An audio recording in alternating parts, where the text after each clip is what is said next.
Alors, la dernière fois, nous avons étudié les différents modes de production d'oxygène et que par la suite, nous avons étudié le système de production d'oxygène par électrolyse de l'eau. Aujourd'hui, nous allons étudier le système de production d'oxygène par un système PSA. Le système PSA, Pressure Switch Absorption. Là, c'est un système qui permet de varier l'oxygène à travers, qui permet de produire de l'oxygène, autant pour moi, à travers une variation de pression. Maintenant, nous allons comprendre comment fonctionne un système PSA. Avant d'y arriver dans la compréhension globale du système PSA, il y a des différents éléments qu'il faut comprendre au préalable et étudier certains composants de base d'un système de production d'oxygène PSA. Alors, nous allons commencer par l'élément de base. Ici, là, c'est du terre à terre. Je tiens d'abord à rappeler que dans un système de production d'oxygène, dans un système PSA, la matière première est de l'air. De l'air que nous tous nous respirons. Nous allons commencer par le compresseur.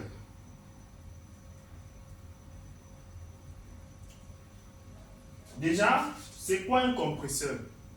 Un compresseur est un appareil qui permet d'aspirer quelque chose et de comprimer et renvoyer la même chose, mais à des pressions différentes. Par simple définition, voilà un peu comment on peut définir un compresseur. Maintenant, on va dessiner un compresseur. Là, nous avons un compresseur comme ceci. Le compresseur a ce qu'on va appeler ici l'aspiration et ce qu'on va appeler de l'autre côté le refoulement. Ce qui voudrait dire quoi? Ici, nous avons une basse pression. Si on a une basse pression, cela voudrait dire qu'on a également une basse température. Basse pression, basse température. C'est ça qui donne un petit tuyau. Là, nous avons une haute pression. Si on a une haute pression, on doit également avoir une haute température. Le compresseur est constitué. Constitution. Le compresseur est constitué d'un moteur électrique,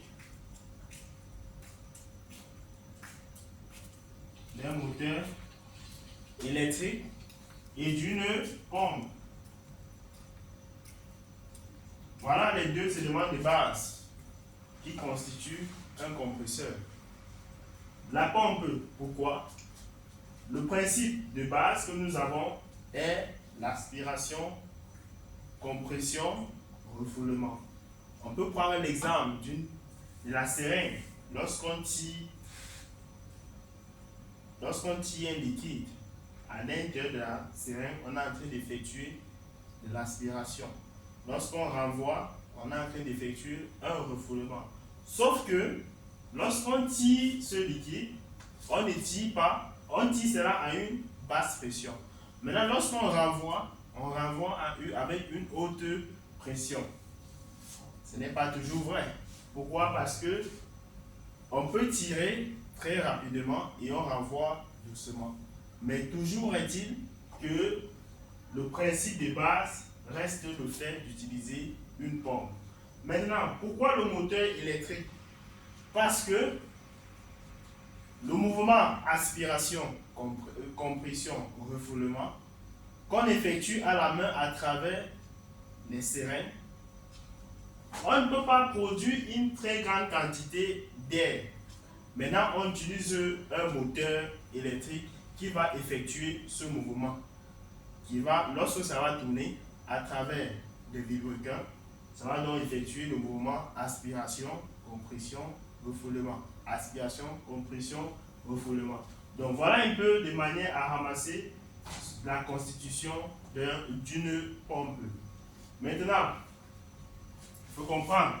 Ici, on peut avoir à l'aspiration une pression P qui peut être égale à 10 bars. Et lorsqu'on va comprimer, on va avoir une pression, par exemple, de 50 bars.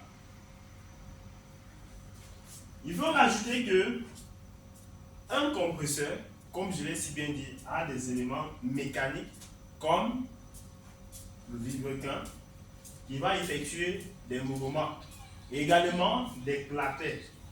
Si on a un mouvement mécanique à l'intérieur du compresseur, cela voudrait dire que nous avons de l'huile. Nous avons de l'huile à l'intérieur du compresseur. On va symboliser ça comme ceci. C'est un peu flou. On a de l'huile à l'intérieur du compresseur. Pourquoi utiliser de l'huile? Pour faciliter le mouvement des pistons et des vilebrequins. Maintenant,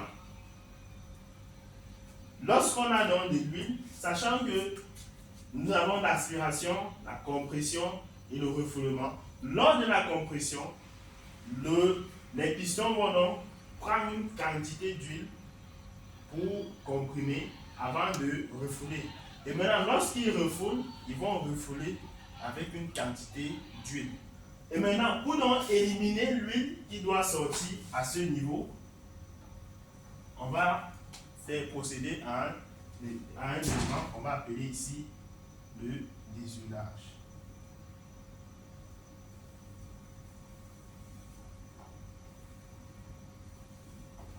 Le désoulage ici, ça c'est quoi? Ça consiste à enlever l'huile que nous avons sur l'air qui sort ici. De telle sorte que à la sortie, on puisse avoir uniquement de l'air. Maintenant, nous savons également que l'air ambiant que nous respirons est constitué de l'air proprement dit et de quelques gouttelettes d'eau, du H2O. Cela voudrait dire qu'en sortie, nous avons de l'air et de H2O.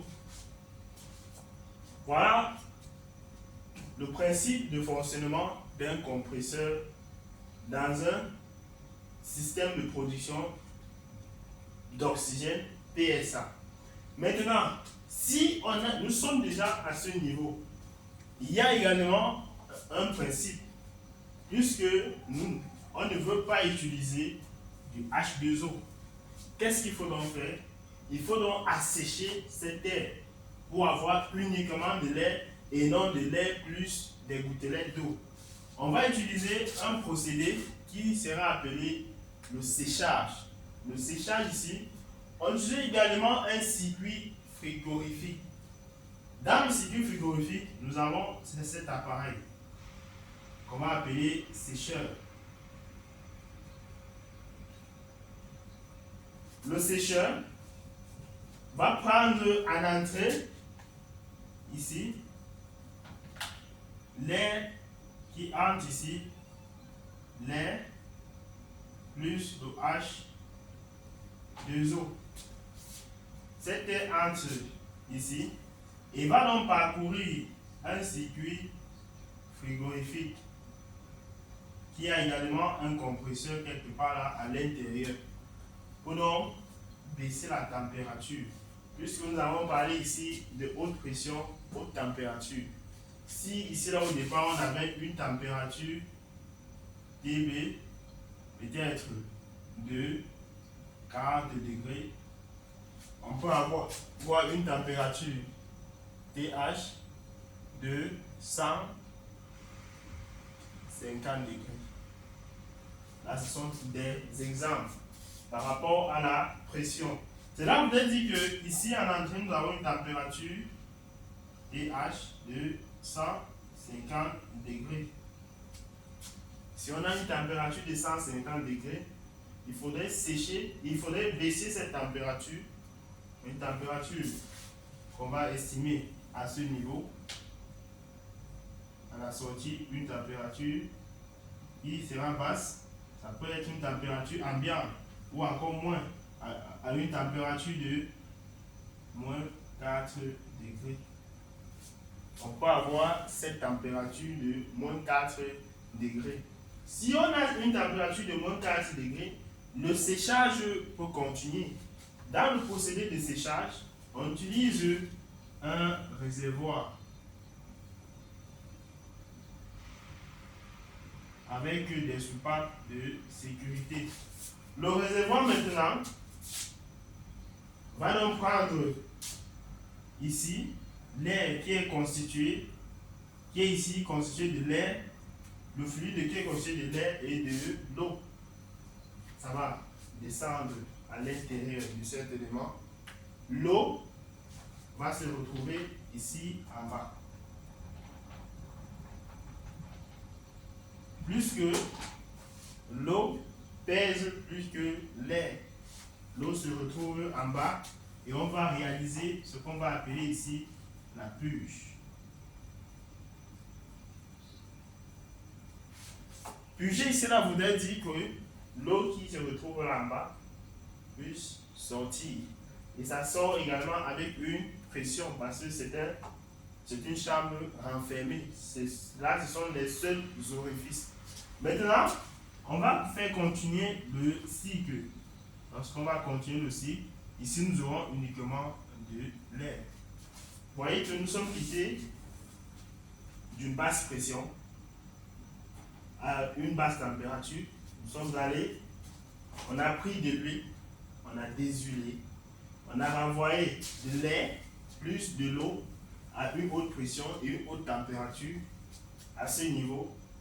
Maintenant, on a refroidi l'air, mais nous avons une basse température avec une haute pression. Haute pression que nous avons au départ. On renvoie dans un réservoir. Le réservoir va donc, nous aurons des gouttelettes d'eau, toute l'eau qui ressort d'ici, sera ici en bas. Et on va purger de l'eau. Là, on va mettre H2O. On va purger cette eau ici. Il y a une pression également.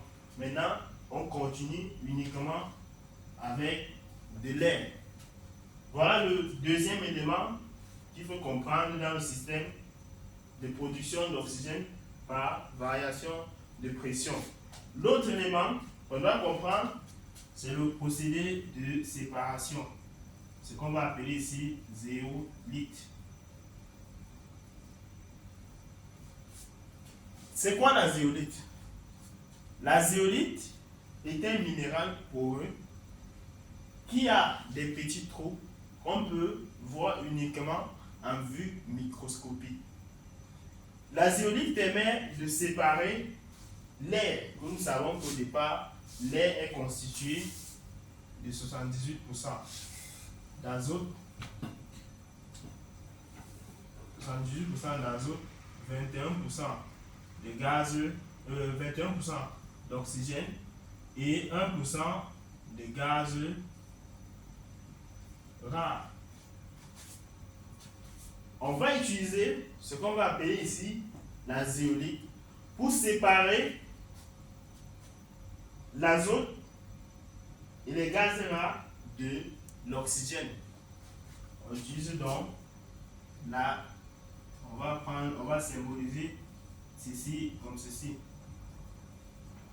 Maintenant, quel est donc le procédé, quel est le principe que la zéolite effectue? La zéolite effectue le système qu'on va appeler ici absorption.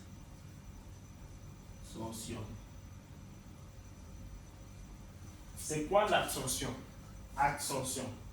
L'absorption, c'est le fait de retenir quelqu'un et de faire passer l'autre pendant un temps.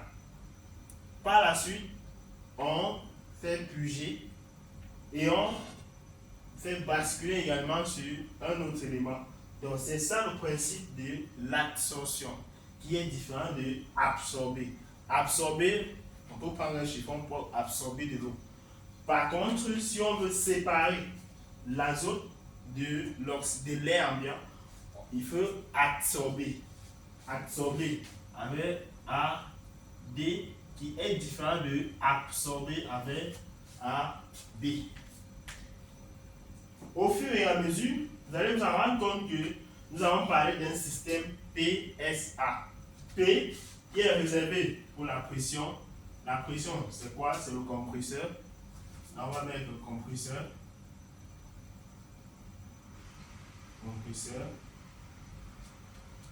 Switch qui est réservé pour le système de séchage.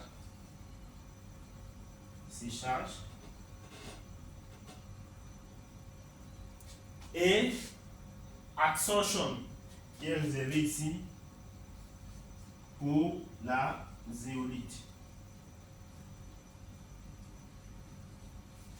Donc voilà un système PSA bien détaillé. Nous allons continuer par un schéma fluidique de production d'oxygène à partir de l'air ambiant. C'est pas long, non?